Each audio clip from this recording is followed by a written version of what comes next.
અને જો તમે પોર્ટુગીઝની સંસ્કૃતિને જાણવા માંગતો હોય ને તો ખાસ કરીને તમે ઓલ્ડ ગોવામાં આવો.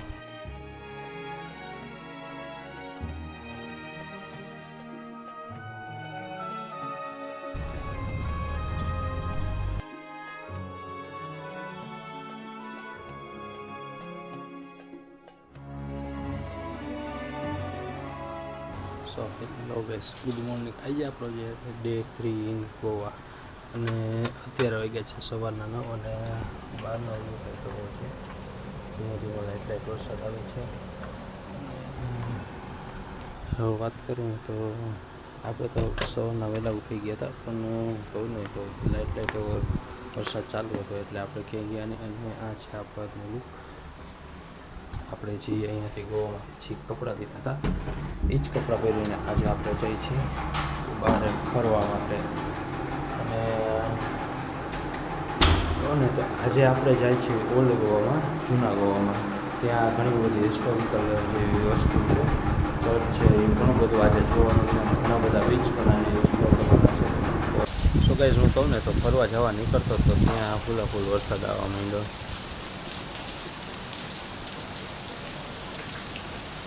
એટલે ફૂલ વરસાદ ચાલુ થઈ ગયો છે. હવે આમાં આપણે થોડીક વાર વેઇટ કરી અને પછી જાશું ઓલ્ડ ગોવામાં. સો ગાઈસ, અડધી કલાકથી રાહ જોઉં છું, પણ કહું ને તો વરસાદ ઊભું રહેવાનું નામ જ નથી લેતો. ચાલુ વરસાદ છે. આપણું આ હોટલનું સ્વિમિંગ પુલ, હોસ્ટેલનું સ્વિમિંગ પુલ. અને આપણે તો અહીંયાથી જવું છે ઓલ્ડ ગોવા માટે. અહીંયાથી 24 કિલોમીટર જેટલું દૂર થાય છે, પણ કહું ને તો વરસાદ ઊભું રહેવાનું નામ જ નથી લેતો. સો ગાઈસ, કહું ને તો અત્યારે વરસાદ ધીમો ભલે ચાલુ રહ્યો, પણ મેં કીધું આપણે જાશું. બાકી જો કાલે વરસાદની આગાહી છે જ, તો આપણે નહીં જાય ને તો આપણું એમનું મિસ થઈ જશે ઓલ્ડ ગોવા અને એ બાજુના જે 2-3 બીચ છે ને એ. તો આપણે રસ્તામાં ક્યાંય પણ આપણને રેનકોટ મળે તો આપણે અહીંયાથી યુઝ એન્ડ થ્રોવાળો રેનકોટ હોય તો આપણે લઈ લઈશું. સો ગાઈસ, આવો બધો વરસાદ ચાલતો હોય, આવો બધો વરસાદ આવતો એમાં આપણે ચા મળી જાય ગુજરાતીઓનો તો પછી શું જોઈએ. વરસાદમાં ચા પીવાની કંઈક અલગ જ મજા આવે. અને આપણી ગાડી રાખી આપણે અહીંયા. તો ગાઈસ, લાગુ છું ને એકદમ જાદુ જેવો. 100 રૂપિયાનો યુઝ એન્ડ થ્રો વાળો રેનકોટ આપણે પહેરી લીધો છે. આ બાઈનો આવે છે. અને હવે આપણે જઈએ ઓલ્ડ ગોવા માટે. હવે કોઈની તાકાત નથી આપણને રોકી શકે, બરોબર ને?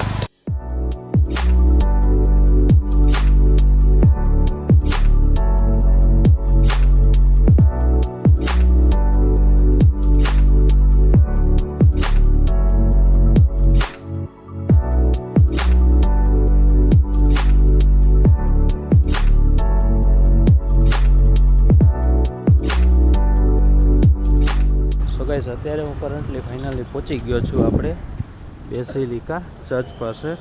અને આ કહું ને તો આ ગોવાનું સૌથી ઐતિહાસિક અને ફેમસ ચર્ચ છે.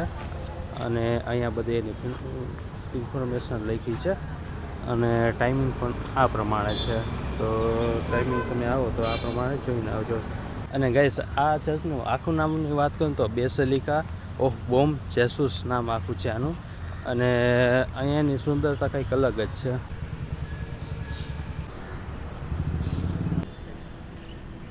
સો ગાઈસ, આ તમે કહેતા હોય તો આપણે ચપોરા ફોર્ટ ગયા હતા ને એ સ્ટાઇલમાં આખું, પોર્ટુગલ સ્ટાઇલમાં આખું ક્રિએટ કરવામાં આવ્યું છે. અને જે એની ઉપરની લેયર છે ને એ આખી ગોલ્ડન વર્ક કરેલી છે.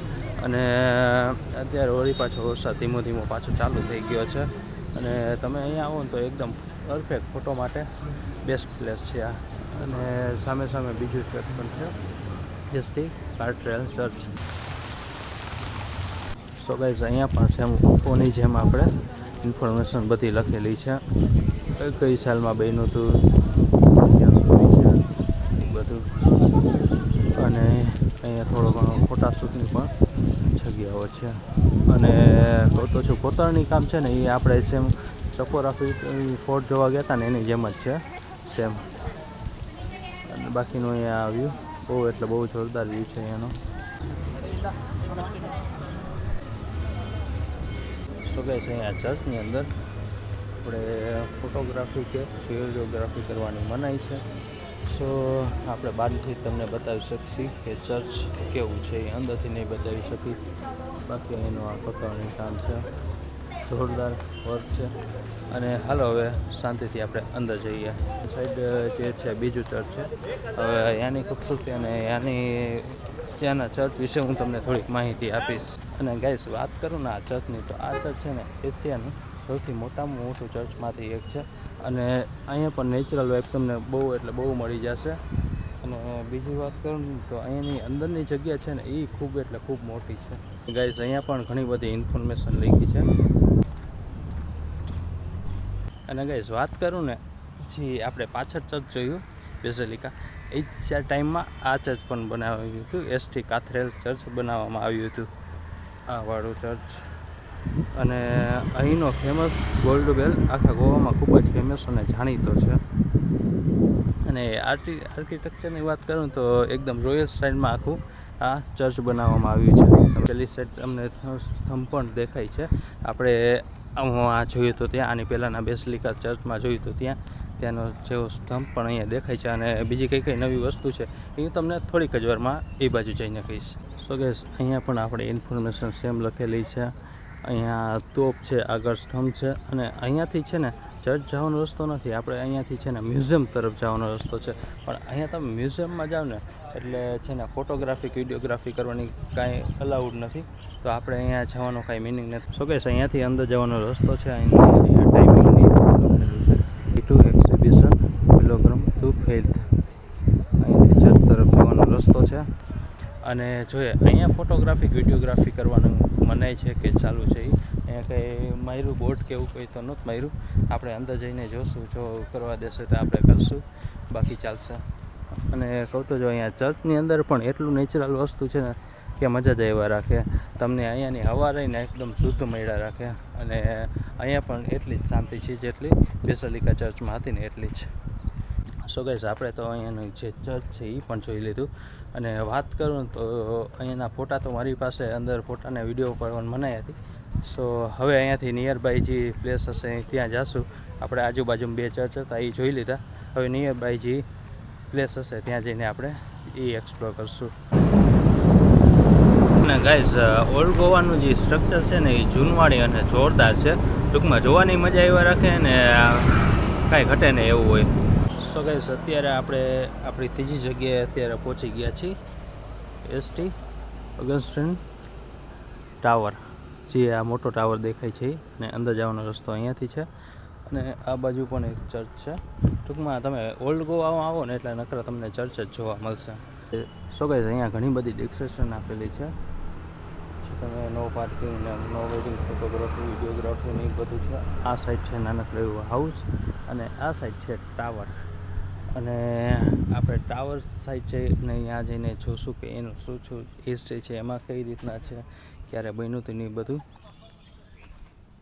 સો ગાઈસ અત્યારે હું આવી ગયો છું ઓગસ્ટિન ટાવરે, જે મેં તમને બહારથી એના રિક્સેશનને બતાવ્યા. અને આ ટાવર રહ્યો ને ઘણો બધો રહસ્યમય અને ઐતિહાસિક છે. એ હું તમને થોડીક જ વારમાં ઉપર જઈને કહીશ કઈ રીતના છે એ.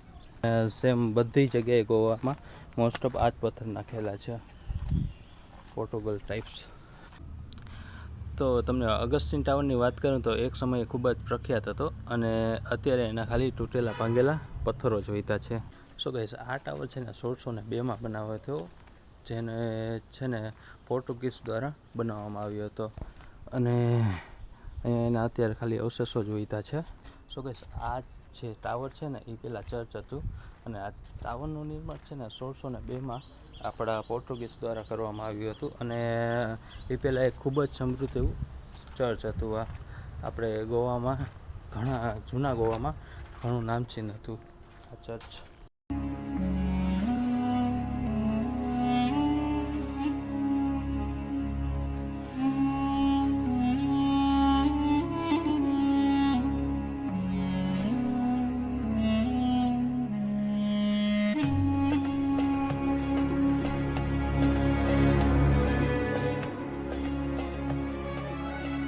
અને જો તમે પોર્ટુગીઝની સંસ્કૃતિને જાણવા માંગતો હોય ને તો ખાસ કરીને તમે ઓલ્ડ ગોવામાં આવો, કારણ કે અહીંયા ઘણી બધી એની સંસ્કૃતિ છે તે તમને જાણવા માંગે છે. અને કહેવાય ને કે સમય બધું બદલી નાખે છે. તો સાચી વાત છે, કારણ કે પહેલાં આ ચર્ચ હતું અને અત્યારે અગસ્ટીન ટાવર થઈ ગયો છે. સો આ હતી અહીંયાની ઇન્ફોર્મેશન અને આ હતો અહીંયાનો ટાવર. ચાલો હવે બીજી પ્લેસ ઉપર જઈએ આપણે. તો ગાઈઝ આપણે અગસ્ટીન ટાવરથી તો નીકળી ગયા છીએ અને આ વિડીયો પણ ખૂબ જ લાંબો થઈ ગયો છે. તો આ વિડીયો આપણે અહીંયા જ પૂરો કરશું અને વળી પછી અત્યારે જઈએ છીએ આપણે અહીંયાથી બીજી જગ્યાએ. તો એ વિડીયો છે ને તમને નેક્સ્ટ પાર્ટમાં જોવા મળશે. તો બસ આ વિડીયોમાં એટલું જ. ફરી મળીશું.